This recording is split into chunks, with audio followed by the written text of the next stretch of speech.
अनेक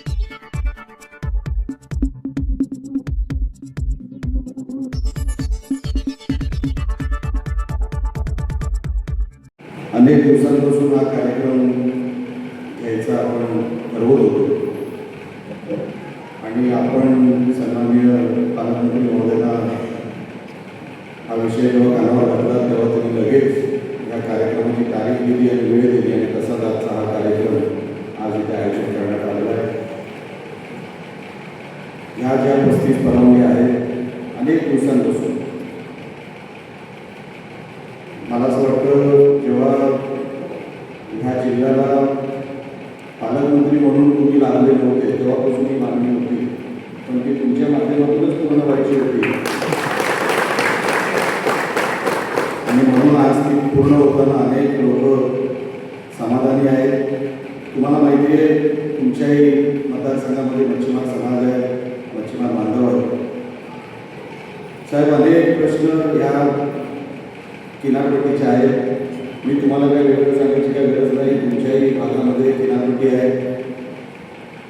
आज पर्यटनाच्या माध्यमातून मला ही गोष्ट या सभागृहाला सांगायला आनंद होतो की साहेबांच्या म्हणजे मुख्यमंत्री साहेबांच्या अंतिम आठवड्याच्या प्रस्तावाच्या निमित्ताने त्यांचं एक भाषण झालं. सन्माननीय फडणवीस साहेब बोलायला उठले. त्यांच्या 1.5 तासाच्या भाषणामध्ये फक्त एकच मंत्र्यांचं नाव घेतलं ते म्हणजे सन्माननीय मोदी.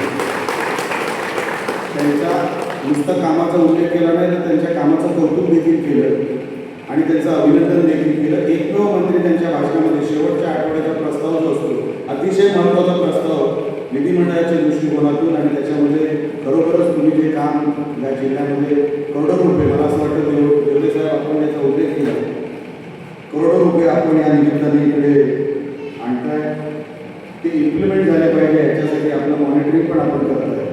मी मनापासून आपलं कौतुक करतो, आपलं अभिनंदन करतो आणि असंच लक्ष आपण मानवलं सातत्याने ठेवाल अशी अपेक्षा देखील ठेवतो. कारण का राणे साहेबांचा जीव हा मालवण तालुक्यावर आहे हे तुम्हालाही माहिती आहे आणि किनारपट्टी कुठेही असली तर मालवणची किनारपट्टी ही राणे साहेबांची लाडकी आहे आणि आता तुमचा भाऊ इकडे आमदार आहे. तुम्ही नेहमी सहकार्य करता. मी म्हणून अनेक वेळेला सांगतो की मला काय कुठली वेगळी स्वप्न नाही. मीच मंत्री असल्यासारखं माझ्या पुढा मालवणमध्ये मी वापरतो. मला काय अपेक्षा नाही किंवा काय व्हायचं नाही. पण आता मनोबल व्यक्त करतो साहेब एक दोन फक्त विषय आपल्यासोबत ठेवतो. साहेब आपल्या या सभागृहामध्ये पण मी याचा उल्लेख केला होता. NCDCचा असेल किंवा मग आपला जो इंडस्ट्रियल रेटनी जो डिझेल आपल्याला मच्छीमारांना इकडे इंडस्ट्रियल रेट मिळतो तो इंडस्ट्रियल रेट न मिळता आम्हाला तो रिटेलचा रेट मिळाला. कारण का बॅरेलचा रेट जेव्हा वाढतो आम्हाला इंडस्ट्रियल रेटच्या माध्यमातून आमच्या मच्छीमारांना तो महागाचा मिळतो. तो कधी कधी 153 रुपये वगैरे एका वरच्या सर्किटला असतो. रिटेल भाव मिळाला तर काय असतं आमच्या कन्झम्पशनवर तुम्हाला तो विषय चांगला माहिती आहे. कन्झम्पशनवर मच्छीमारांचं कन्झम्पशन खूप आहे म्हणून त्याला इंडस्ट्रियल रेट लावला जातो एवढेच आहे. तर आमचा पालकमंत्री साहेबांना हा विषय चांगला माहिती आहे की आम्हाला जर तुम्ही रिटेलचा रेट लावला तर आमच्या मच्छीमारांना तो फार मोठा सोयीचा मार्ग उघडेल आणि ते तुम्हीच करू शकता हे मी सभागृहात देखील बोललो आणि म्हणून तुमच्याकडून अपेक्षा वेगळी आहे. या मच्छीमार बांधवांचा फार मोठा प्रश्न हा आहे आणि NCDCचा प्रश्न. NCDC स्कीम बंद झाली आहे. NCDC स्कीम ही आता कोणच मला वाटतं नाही देशामध्ये कुठे NCDC आहे पण त्याचा कर्ज जो आहे तो अजूनपर्यंत आमच्या शेतकऱ्यांवर म्हणजे आमच्या मच्छीमारांवर दिसतो. एकदा कायमस्वरूपी NCDC स्कीम ही फक्त मच्छीमारांची नाही मला माहिती आहे पण जिथे जिथे NCDCचं कर्ज आहे जो काय साठा NCDCचा आहे तो कायमस्वरूपी आम्हाला मच्छीमार त्याच्यातून वगळण्यात यावे ही एक मागणी ह्या निमित्ताने मी सभागृहामध्ये करतो. आणि एक शेवटचा मुद्दा सांगतो की आपल्यामुळे एक खरं तर जोरदार काळ पालकमंत्री साहेबांसाठी होऊन जाऊ द्या. कारण का कृषीचा दर्जा ऐकून घ्या पहिला ऐकून घ्या. कृषीचा दर्जा इतक्या वर्षाची मागणी पालकमंत्री नितेश राणेंमध्ये पूर्ण झाली आणि मच्छीमारीला म्हणजे मासेमारीला कृषीचा दर्जा मिळाला. तो सन्माननीय नितेश राणेंमुळे मिळाला म्हणून तुमचे अभिनंदन करतो. तुमचं मनापासून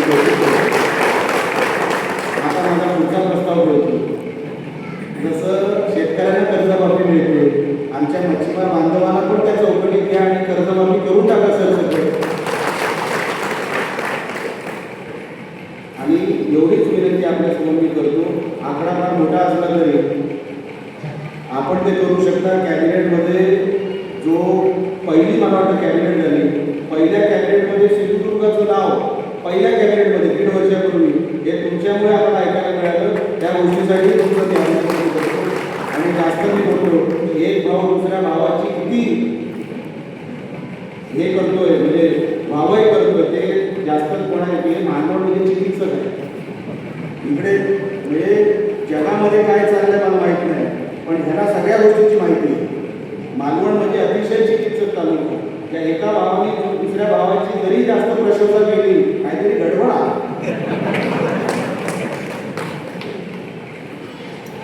अशी कसलीच गडबड नाही का त्यांच्या भाषेमध्ये, सामंत साहेबांच्या. तर सांगायचं तात्पर्य एवढं, हे सगळं तुम्हाला सांगणं का गरजेचं आहे, कारण का धोरण, पॉलिसी आणि ही सगळी कामं सरकारी लेवलवर जेव्हा होत असतात, आपल्याला त्याची सगळीच माहिती नसते, आपल्यापर्यंत ते कोण पोचवत नसते. काही म्हणजे पत्रकार बांधवांनी ती सगळी माहिती खरं तर कलेक्शन करून लोकांपर्यंत ती पोचवायला पाहिजे होती. पण आता आम्हाला गेवरे साहेबांना उठून तिथे बोलवायला लागलं, त्यांना सांगावं लागलं की तुम्ही बोला, म्हणजे लोकांना कळेल की नेमकं किती पैसे, किती पैशाचा साठा पहिल्यांदा आपल्या या मालवणला, आपल्या या सिंधुदुर्ग जिल्ह्याला मिळाला, हे तुम्हाला सगळ्यांना कळलं पाहिजे. म्हणून या सगळ्या गोष्टींचा उल्लेख तुमच्यासमोर मी केला. आपल्या या प्रवासी गोष्टींना हा जो प्रमाणपत्र आणि हा जो आपण परवानगी देत आहे त्यासाठी तुमचं कौतुकच आहे. पण हा सगळा पैशाचा साठा, उद्या ही सगळी किनारपट्टी, त्याचं सुशोभीकरण, मॅरिटाईम बोर्ड आणि त्याचं जे काय छाप आहे की आपल्या मालवणमध्ये अधिक पडावी, याच्यासाठी आपल्यासमोर हे सगळे विषय मी ठेवले. लवकरात लवकर या सगळ्या विषयांचा तोडगा निघेल ही खात्री माझ्या मनामध्ये आहे. एक परत एकदा मी पालकमंत्री साहेबांचे मनापासून आभार व्यक्त करतो आणि इथेच थांबतो. जय हिंद, जय महाराष्ट्र.